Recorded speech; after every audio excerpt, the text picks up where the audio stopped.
प्यारे विद्यार्थियों, नमस्कार। स्वागत है आपका आपके ही अपने YouTube चैनल संस्कृतानुराग पर। विद्यार्थियों, आज मैं NCERT द्वारा संचालित 8वीं कक्षा की संस्कृत की पाठ्य पुस्तक रुचिरा तृतीयो भागः के पंचदशः पाठः प्रहेलिकाः का लिखित प्रश्नोत्तर कार्य कराने जा रहा हूँ। यह पाठ आपके निर्धारित पाठ्य पुस्तक का अंतिम एवं बहुत ही रुचिकर पाठ है। अतः यदि आप इस पाठ को अच्छी तरह से समझ लेते हैं तो आपको आपकी आगामी परीक्षाओं में काफ़ी सुविधा होगी। तो प्रस्तुत है रुचिरा तृतीयो भागः का पंचदशः पाठः प्रहेलिकाः का लिखित प्रश्नोत्तर कार्य। पहला प्रश्न, श्लोकांशेषु रिक्त स्थानानि पूरयत। श्लोक के दिए गए अंशों में से रिक्त स्थानों को पूरा करें। सीमंतिनीषु, सीमंतिषु का यहाँ भरा जाएगा शांता। राजा फिर खाली स्थान है, को अभूत गुणोत्तम। इसका अर्थ हो गया कि नारियों में शांत कौन है और राजाओं में सबसे श्रेष्ठ या गुणों में उत्तम कौन है। दूसरा है कम सन जघान, इसमें हो जाएगा कृष्ण। कृष्ण ने किसको मारा। का इसमें भराएगा शीतल वाहिनी गंगा। शीतल ठंडी प्रवाहित होने वाली गंगा कहाँ है। अगला है के, इसमें भराएगा दार पोषण रता। दार पोषण रता कौन अपनी स्त्रियों के पोषण में लीन रहता है। कम इसमें भराएगा बलवंतम। नौ बाधते शीतम, किस बलवान को शीत या ठंडा बाधित नहीं करता। और अंत में वृक्षाग्रवासी नौचौ, यहां होगा पक्षी राजा। फिर त्रिनेत्र नौचौ शूलपाणी। त्रिनेत्र या त्रिनेत्रधारी दोनों दे सकते हैं। नौचौ शूलपाणी, 3 आंखों वाला है लेकिन शूलपाणी नहीं है। विद्यार्थियों, जो भी यहाँ रिक्त स्थान में भराएगा उसको मैं लाल रंग में दर्शाया हूँ ताकि आपको समझने में किसी प्रकार की कोई कठिनाई न हो। दूसरा है श्लोकांशान योजयत, श्लोक को जोड़ना है। किम कुर्यात कातरो युद्धे अत्रेवोक्तम न बुध्यते। विद्वद्भिः का सदा वंद्या तक्रम शक्रस्य दुर्लभम। कम संजघान कृष्ण मृगात् सिंहः पलायते। कथम विष्णु पदम प्रोक्तम का शीतल वाहिनी गंगा। इसका उत्तर देखिए और सही जो क्रम है वो क्या है जब आप जोड़ेंगे श्लोक को। किम कुर्यात कातरो युद्धे मृगात् सिंहः पलायते। विद्वद्भिः का सदा वंद्या अत्रे वोक्तम न बुध्यते। उसके बाद कम संजघान कृष्ण का शीतल वाहिनी गंगा। फिर है कथम विष्णु पदम प्रोक्तम तक्रम शक्रस्य दुर्लभम। तीसरा प्रश्न है उपयुक्त कथनानाम समक्षम आम अनुपयुक्त कथनानाम समक्षम नौ इति लिखत। जो सही कथन है उसके सामने में आम या हाँ लिखें और जो गलत है उसके सामने में नौ लिखें। सिंह करीनाम कुलम हंति, सिंह हाथियों के कुल को मारता है, यह सही है तो आम। कातरो युद्धे युध्यते, जो कायर व्यक्ति है, कातर है, जो डरपोक है, वह युद्ध में युद्ध करता है, वह तो युद्ध नहीं करता है, इसलिए नौ। कस्तूरी मृगात जायते, कस्तूरी हिरण से प्राप्त होता है या उत्पन्न होता है, सही है इसलिए आम।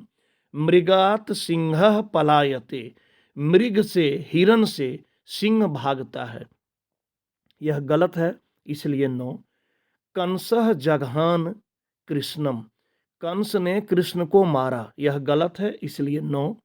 तक्रम शक्रस्य दुर्लभम, तक्रम शक्र के लिए, इंद्र के लिए दुर्लभ है, तो यह सही है इसलिए हो गया आम।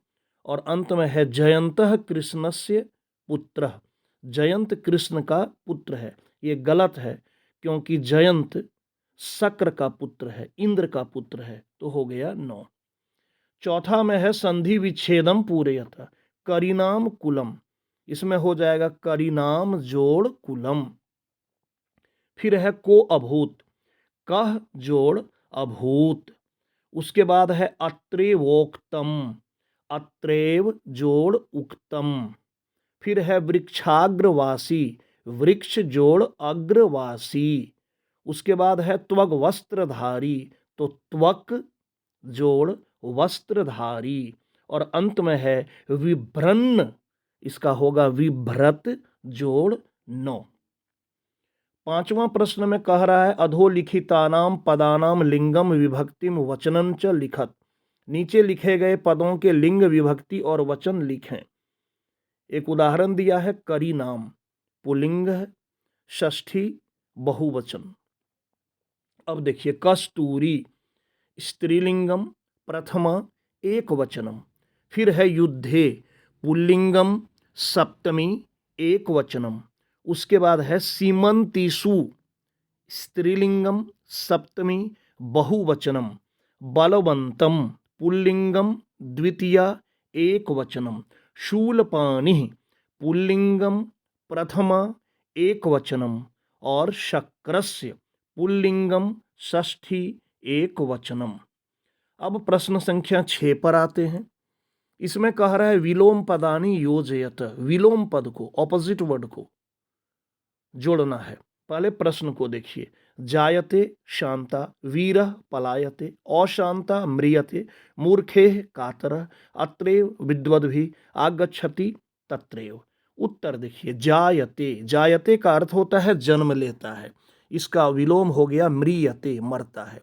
वीरः जो वीर है, जो वीरता पूर्वक अपनी पराक्रम को प्रदर्शित करता है, उसका विलोम हो गया कातरः, डरपोक। उसके बाद है अशांता, जो शांत नहीं रहता है, तो शांता। मूर्खे, समझते ही हैं आप, मूर्खों के द्वारा, इसका हो गया विद्वद्भिः, विद्वानों के द्वारा। अत्रैव यहीं, तत्रैव वहीं, आगच्छति आता है, और पलायते भागता है। इसी का आखंड में देखिए, समानार्थक पदम चित्वा लिखत, समानार्थक अर्थात पर्यायवाची पद को चुनकर लिखना है, जिसे अंग्रेजी में आप सिनोनिम कहते हैं। देखिए करी नाम, ब्रैकेट में यहाँ दिया हुआ है कोष्ठक में, अश्वानाम, गजानाम, गर्दभानाम। अश्वानाम मतलब हुआ घोड़ों का, गजानाम हाथियों का, गर्दभानाम मन गधों का, और करी कहते हैं हाथी को, तो करी नाम का होगा गजानाम। फिर है अभूत, हुआ, कोष्ठक में है अचलत, अहसत, अभवत, तो अभवत होगा, अभवत का भी वही अर्थ हुआ। वंद्या, वंद्या अर्थात वंदनीय, वंदना करने योग्य, यहाँ है वंदनीय, स्मरणीय, कर्तनीय, तो वंदनीय। बुध्यते हुआ जानना, समझना, तो लिख्यते, अवगम्यते, पठ्यते, तो हो गया अवगम्यते। घटः, घटः मन घड़ा, इसका यहाँ देखिए कोष्ठक में है तड़ागः, नलः, कुंभः। तड़ागः तालाब, नलः नल, और कुंभः, कुंभ मने घड़ा, तो होगा कुंभः। उसके बाद है संजघान, मारा, कोष्ठक में है अमारयत मतलब मारा, अखादत खाया, अपिबत पिया, तो उत्तर हो गया अमारयत। 7वां एवं अंतिम प्रश्न इस 15वें पाठ का, कोष्ठकांतर्गतानाम पदानाम उपयुक्त विभक्ति प्रयोगेन अनुच्छेदम पूरयत, कोष्ठक में जो दिया गया है उसमें सही विभक्ति का प्रयोग करके अनुच्छेद को पूरा कीजिए। एकह काकह, कोष्ठक में है आकाश, तो होगा आकाशे। डयमानः आसीत, एक कौवा आकाश में उड़ रहा था। त्रिसार्तः सह, कोष्ठक में है जल, हो जाएगा जलम। अन्वेषणम करोति, जल की खोज करता है। तदा सह, कोष्ठक में है घट, तो घटे, तब वह घड़े में, अल्पम थोड़ा, फिर है जल, जलम, पश्यति देखता है। सह उपलानी, उपल है उपलानी, आनी ये घाटे, घट है, पातयति गिराता है। जलम जल, घट है तो घटस्य उपरि आगच्छति। काकः, काक है तो काकः सानंदम जलम पीत्वा तृप्यति। अब इसका ये जो अनुच्छेद है इसका आप अर्थ समझ लीजिए अच्छी तरह से हिंदी में। एकह काकः आकाशे डयमानः आसीत, एक कौवा आकाश में उड़ रहा था, विचरण कर रहा था। त्रिसार्तः सह जलम अन्वेषणम करोति, प्यास से व्याकुल वह जल की खोज करता है, पानी की खोज करता है। तदा सह घटे अल्पम जलम पश्यति, तब वह घड़ा में थोड़ा पानी देखता है।